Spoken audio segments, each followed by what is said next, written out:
Okay, in this video we're going to be looking at linear relationships. Okay, so if you want to graph a linear relationship or a straight line using a rule, the key thing is use the table of values. Substitute for x, particular x values. If they don't tell you, I like -1, 0, 1, and 2 to find each y, and then plot the points on the graph. Make sure you show your dots for your points, then draw a line through. Okay, that's the way that I'd like you to draw a linear rule. An alternate way that some people like to do is work out the x and y intercept. So to work out the y intercept, you set x equal to 0.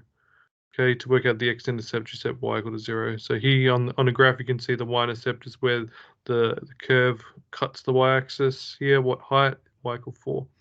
Okay, and the x-intercept here, the curve cuts the x-axis here at x equal to 2. So the x-intercept is 2. All right, so this particular question, sketch that showing the intercepts on both axes. So first step is I'd make y the subject. So I'd plus 2x to both sides. So this rule is the same as y equal 2x plus 3. Now I draw a table of values. Okay, so x, y. Pick some nice values for x. I'm going to do -1, 0, 1, 2.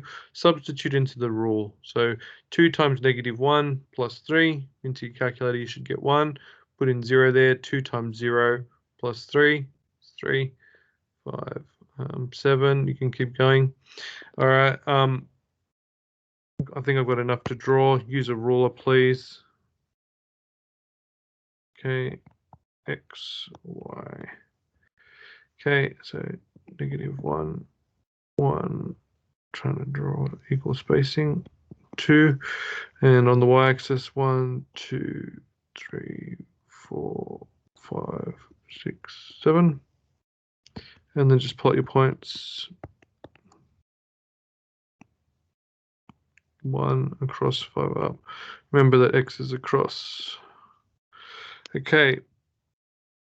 After you got your points, get a ruler, nice straight line through all the points. Okay, now we've drawn the line, we've sketched the graph. We need to show intercepts though. So look, I've got my y-intercept, but I don't have my x-intercept. You can extend the table and kind of work out what it would be. So -2, the pattern's going down by 2 as I'm decreasing x by 1. So that'll be -1. Okay, so I reckon it's going to be in between -2 and -1. So I reckon it'll be -1.5 or -3 over 2. Okay, so I'm just going to plot that point there. So I have a feeling it'll be -3 over 2. You can check by substituting into the rule that it works. If you want an alternative way to work out the x-intercept here, to work out x-intercept, set y equal to 0. So do that in the rule. I get 0 minus 2x is equal to 3. I'm substituting into the original rule there. Okay, 0 does nothing. So now I'm going to divide by -2 and I get 3 over -2. So -1.5. All right. If you wanted to work out the y-intercepts, you'd set x equal to 0. You set x equal to 0. It'll be 2 times 0 plus 3. It's just 3. Okay. Which is what we got here. All right. Moving on. The gradient is a measure of slope. How steep the line is, okay? The gradient is rise over run. Always, though, take note first if it's a positive gradient or a negative gradient.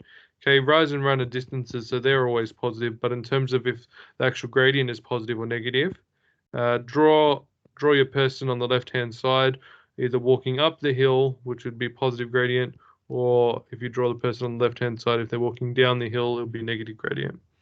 Horizontal lines are flat, no gradient.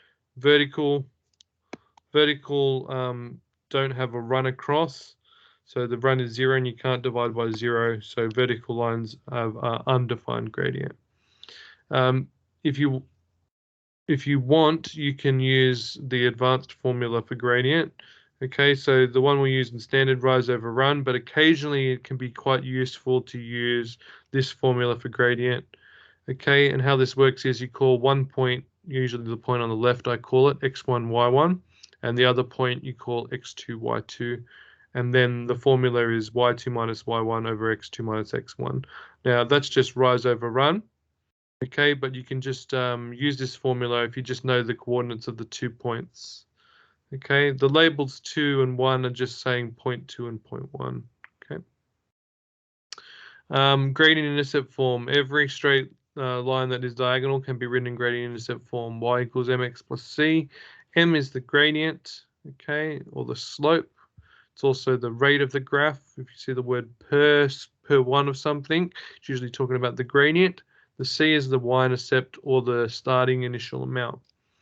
To find y equals mx plus c, to find m, use rise over run or that other formula, y2 minus y1 over x2 minus x1. To find c, the y-intercept, you either read it off from the graph where the line cuts the y-axis, or you substitute in a point, any random point on the graph, and rearrange to find c.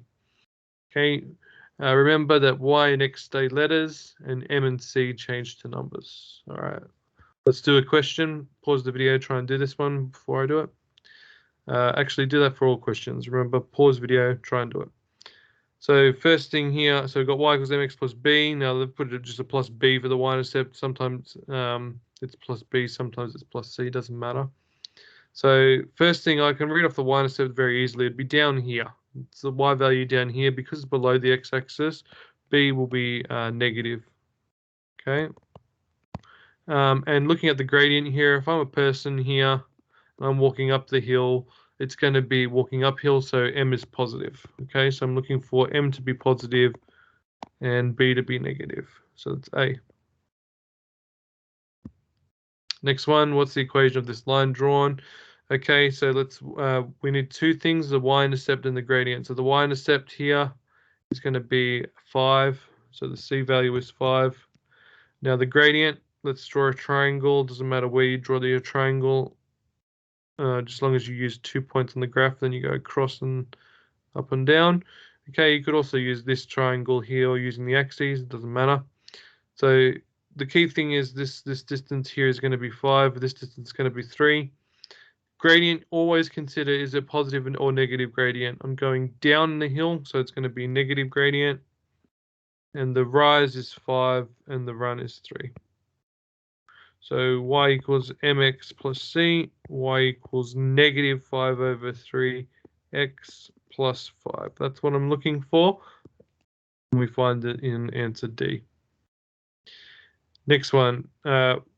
Which equation represents the relationship between x and y in this table? I think the easiest way is take two nice points. I like the ones where x, if you can find x to be 0, it's nice. Plot those 2 points quickly.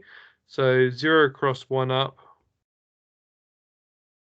and then 2 across, 2 across, 2 up. And look, you can see the pattern keeps going. It's going to be linear because as x increases by 2, y increases by 1. As x increases by 2, y increases by 1. So it's going to be a straight line. It keeps going up by the same amount. Okay. The change is constant there. Straight line. So I'd quickly just draw a triangle, work out the gradient. So the rise is 1, a run across is 2. So the gradient is rise over run, 1 over 2. Is it positive or negative gradient? Well, if you're a person here, you'd be walking up the hill, so it'd be positive a half. And then the y-intercept c, it's quite clear that it's crossing when y is 1. So y equals mx plus c, y equals half of x plus 1. So that's what I'm looking for. And we see it here in D. X over 2 is the same as half x. Okay. Next one. Pattern using matchsticks. Okay, so if the pattern continues, which shape would use exactly 486 matchsticks? I think the easiest way of doing this is to draw a table. Okay, we're going through the shapes. Shape 1, shape 2, shape 3. And let's use something for matchsticks. So maybe M for matchsticks. I might use a big capital M to avoid confusion with lower m for gradient. So shape 1, 2, 4, 6. Shape 2, 2, 4, 5, 6, 7, 8. That's 10. And 3 is 14. So you can see the pattern. It's going up by a constant amount each time. So it's a linear relationship. So I need to work out the gradient and y-intercept. What I like to do for these kind of shape questions, and it's a good little trick, is when you notice the pattern. So notice as s goes up by 1, m goes up by 4. So I like to reverse it. So if we go to 0, what would I do? I'd minus 4. So that would be 2. And then I've got, when it's 0, it's going to be 2.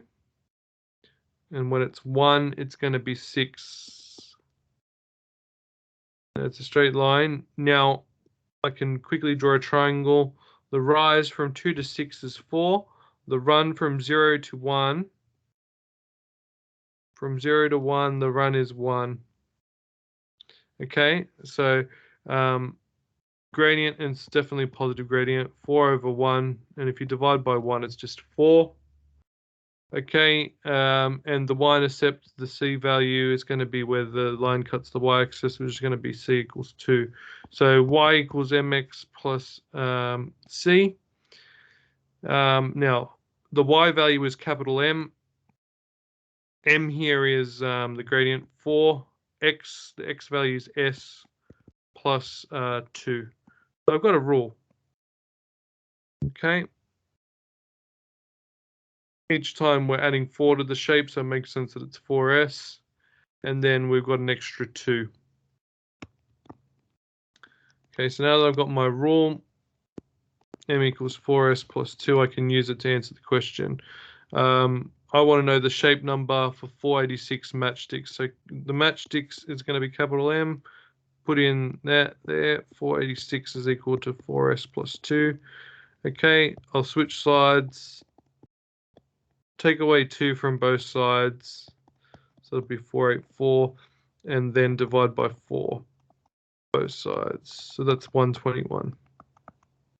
Shape 121, C. Okay. Next one. What is the slope of the line with that equation? So to work out the slope is also the gradient. Okay, so we need to put this into gradient intercept form. So first step is I see it's not in gradient intercept form. I want to make y the subject for gradient intercept form. I see a negative 4y. I don't like the negative. So to undo that, I'm going to move it over to the other side by adding 4y to both sides. So I get 2x plus 3 is equal to 4y. Just put the y's on the left. To get y by itself, we need to divide by 4. So 2x plus 3 over 4. And let's just split that up. You can split it up. Okay. And 2 over 4 would be the gradient. Okay, it's the thing in front of the x. So the gradient is 2 over 4, which is the same as 1/2 c. Okay, question 15 is a really wordy one. Basically, you've got to look at what the question says. This person Luke starts off with 165 followers, and he gains 3 per day. As soon as you see per something, that's a big hint that that's going to be a gradient. So if I'm gaining 3 per day, the gradient's going to be 3. Reese, on the other hand, so he's got this many followers. He loses 2 per day. So the per day is going to be the gradient for Reese, and I'm losing 2, so it's going to be a minus 2. So really, for Luke, I'm looking for y equal 165. Well, it's going to be 3x plus 165. Now, the 3x and the 165 can change order, so it could be like that. So that's for Luke. So that automatically rules out any that have an x next to the 165. So it's either going to be B or C. And for Reese, it's going to be y equals, so we're losing 2 a day, so minus 2x, plus his 537 followers. Now be careful. C is not correct because it should be negative in front of the 2. There's no negative in front of the 2, so it has to be B. Last type of thing to worry about is direct variation problems. So this is a very specific type of rule in the form of y equal kx. Okay, this k here is also the gradient. Okay, so key thing is that the plus c is 0. So it goes through a y-intercept of 0, which means it goes through a the origin. Okay, so gradient equals the rate equals the gradient. Yep, it's a constant. It's called the constant of variation or proportionality. So you should be aware that this number in front of the x here is the constant of proportionality. Look for key terms for this type of question. You know it's a direct variation problem if you see the words varies directly or directly proportional. They're the key words that'll stand out to you in the question, and you'll know it's a rule y equal kx. Okay, so let's solve a question here. We're going to follow these steps as we solve the question. So the weight varies directly with the length. So straight away, I know varies directly. It's going to be equals k times L. And we're going to need to, it's all about finding k. So they'll always tell you a fact here with both variables. So 1,200 millimeters weighs 144 kilograms. So straight away sub that in. So 144 is the weight and the length is 1,200. Work out what k is now. So divide both sides by 1,200. That's my k value. It's 0.12 if you put in your calculator. Okay, so now that I've worked out k, so we solve for k, the next thing is we write the specific equation using that k value we've just found. So we're going back to the original, w equals kl, and we're replacing k by 0.12l. Once you've got that specific equation, you can use that to solve anything. So it says calculate the weight for 750 millimeters. So weight is going to be 0.12 times 750. Okay, into your calculator, you should get 90. Now, units is important.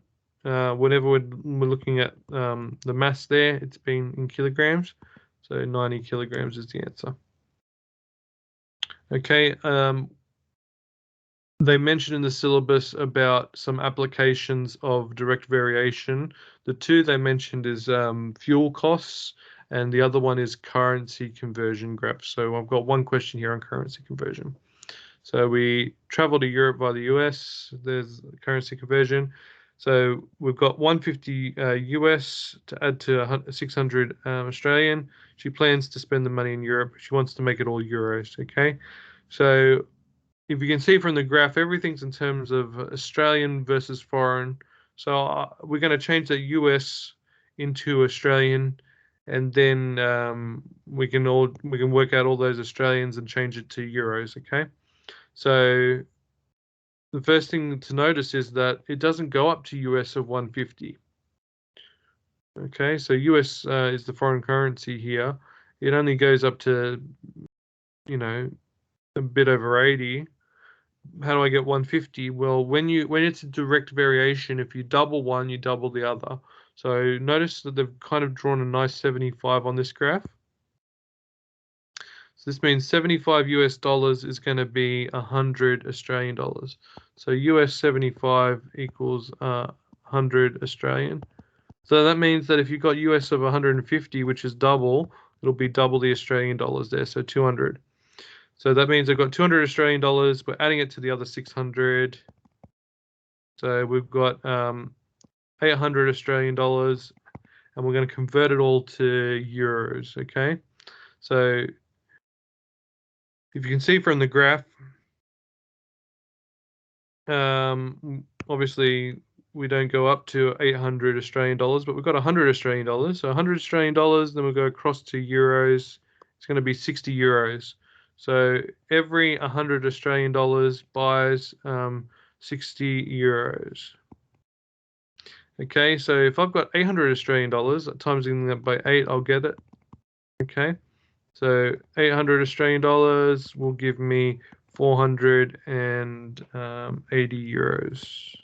So I won't put a dollar sign there. They don't use that. 480 euros. So 480 euros is the answer for I. Okay, next one.